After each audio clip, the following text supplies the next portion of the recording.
male che ne ra ni mandu ni mal alante ke video mi che gor ka pe jure mi shwala lu re kon kan jag di o je che ai ke che delete pe de ni te video de ni te kon te jen kana ser te chuo ka re lo ga te sha wona u de shwala kot me chi ke chup ko jube me chi lu re ka receive u de dan me cha ti che la do kur tu ga nei akam da ke ale tu ga che nya tul ga ni che mi nyen ti che wang ga che ko ga che ware ba ka kien dia la to chu ko lo ban che la nga ka ne te chung jok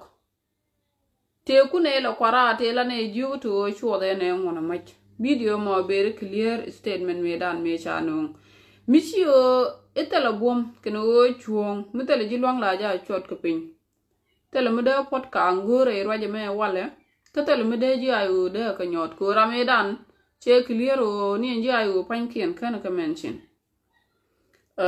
mi jin gan wara mi chi nyogo refuse ki save ki nen kana pa video mo de yen lo nyal ko video mo e evident mi jang tale gwade wala ki tale lo do wala ko to bom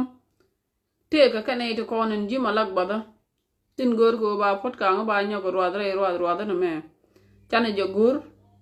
chane je nyogo save ki chane je report gwam bane jektin luro ya kana je ka payde